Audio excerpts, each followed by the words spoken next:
മുന്നോട്ട് വെച്ചതാണ്. സഹകരണ മന്ത്രി വി എൻ വാസവൻ നമ്മോടൊപ്പം ചേരുന്നുണ്ട്. മിനിസ്റ്റർ, സംസ്ഥാന സർക്കാരിന് ലഭിച്ച വലിയൊരു അംഗീകാരം നിയമപരമായി സഹകരണ ബാങ്ക്, അതായത് മലപ്പുറം ജില്ലാ സഹകരണ ബാങ്കിന് ലയിപ്പിച്ച നടപടി നിയമപരമെന്ന് ഹൈക്കോടതി വ്യക്തമാക്കിയിരിക്കുന്നു. ഒപ്പം ഈ വിധി വരുമ്പോൾ വലിയ തിരിച്ചടിയേറ്റിരിക്കുന്നത് സംസ്ഥാനത്തെ പ്രതിപക്ഷത്തിന്, ഒപ്പം തന്നെ റിസർവ് ബാങ്ക് എടുത്ത നിലപാടുകൾ കൂടി ആ ഒരു തിരിച്ചടി ഏറ്റിരിക്കുകയാണ്. എങ്ങനെയാണ് ഈ വിധിയെ താങ്കൾ കാണുന്നത്? സർക്കാർ കൃത്യമായി എടുത്ത നിലപാടിലൂടെ സഹകരണ മേഖലയെ സംരക്ഷിക്കാനെടുത്ത ഒരു നിലപാട്, കേരളത്തിലെ ഏറ്റവും വലിയ ബാങ്കായി കേരള ബാങ്കിനെ മാറ്റുന്നതിനെടുത്ത നിലപാടുകൾക്കെല്ലാം കൂടി ലഭിച്ച ഒരു അംഗീകാരമായി തന്നെ ഈ വിധിയെ കാണുന്നുണ്ടോ താങ്കൾ?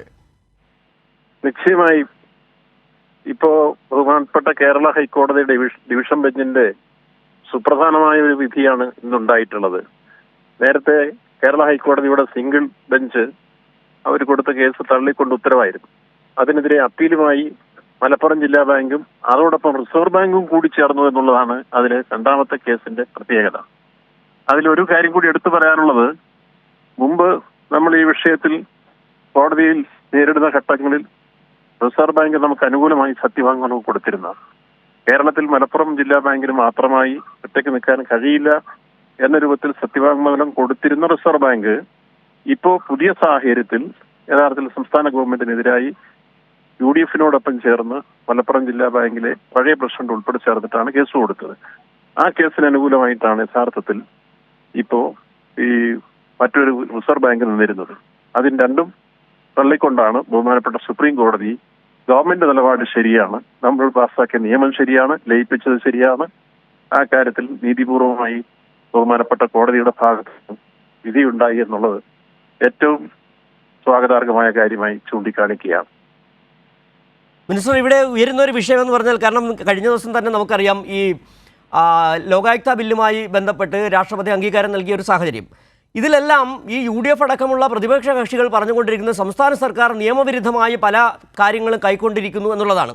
ഇത് ഈ രണ്ട് വിധികൾ നമ്മൾക്ക് പരിശോധിക്കുമ്പോൾ ലോകായുക്ത ബില്ല് തന്നെ ലോക്പാൽ നിയമത്തിന് അനുസരണമായിട്ടാണ് ആ ബില്ല് തയ്യാറാക്കിയതെന്നുള്ളത് വളരെ വ്യക്തമാക്കുകയും ചെയ്തു, സർക്കാരിന് അത് ബോധ്യപ്പെടുത്താനും കഴിയുകയും ചെയ്തു.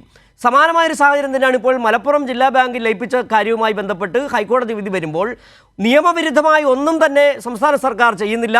പ്രത്യേകിച്ച് ഒരു രാഷ്ട്രീയ താല്പര്യവും ഇതുമായി ബന്ധപ്പെട്ടില്ല. സഹകരണ മേഖലയെ, കാരണം നമുക്കറിയാം കേന്ദ്ര സർക്കാർ സഹകരണ മേഖലയെ തകർക്കുന്നതിനായി കൊണ്ടുപിടിച്ച ശ്രമങ്ങൾ നടക്കുമ്പോൾ ഇവിടെ ഒപ്പം നിൽക്കേണ്ട പ്രതിപക്ഷം അതിന് വിരുദ്ധമായ നിലപാട് സ്വീകരിക്കുമ്പോൾ ഇപ്പോൾ അവർക്ക് കൂടി, അതായത് ഈ സഹകരണ മേഖലയെ തകർക്കാൻ പ്രതിപക്ഷം കൂടി ശ്രമിക്കുമ്പോൾ അവർക്ക് കൂടി ലഭിച്ചിരിക്കുന്ന ഒരു തിരിച്ചടി. നിശ്ചയമായും രാഷ്ട്രീയമായി UDF കിട്ടിയ രണ്ടാമത്തെ തിരിച്ചടിയാണ് ലോകായുക്ത ബില്ല് പോലെ തന്നെ ഇപ്പോൾ സഹകരണ വിഷയവുമായി ബന്ധപ്പെട്ട് അവർ ഈ കാര്യത്തിൽ ഡിവിഷൻ ബെഞ്ചിന്റെ മുമ്പാകെ പോയിട്ടുള്ള അപ്പീലും അതിന്മേലുള്ള വിധിയും അവർക്ക് കൂടി എതിരായിട്ടുള്ള തിരിച്ചടി തന്നെയാണെന്നുള്ള കാര്യത്തിൽ സംശയമില്ല. ഇതിനു മുമ്പ് തന്നെ ആദ്യഘട്ടങ്ങളിൽ നമ്മൾ സ്റ്റെപ്പ് എടുക്കുമ്പോൾ ലയനവുമായി ബന്ധപ്പെട്ട് 32ഓളം ബാങ്കുകൾ ചേർന്ന് സിംഗിൾ ബെഞ്ചിലും ഡിവിഷൻ ബെഞ്ചിലും സുപ്രീം കോടതിയിൽ ഇതുമായി ബന്ധപ്പെട്ട് കേസുമായി പോയിരുന്നു.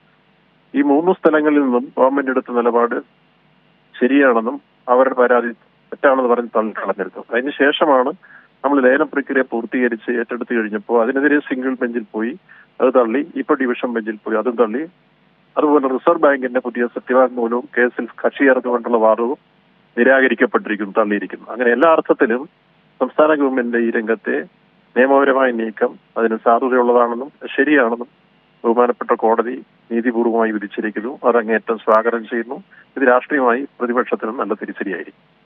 വളരെ നന്ദി. ഈ സാഹചര്യത്തിൽ ഞങ്ങളോട് പ്രതികരിച്ചതിന് മന്ത്രി വി എൻ വാസവനാണ്, സഹകരണ മന്ത്രി വി എൻ വാസവനാണ് ഇപ്പോൾ കൈരളി ന്യൂസിനോട് പ്രതികരിച്ചത്.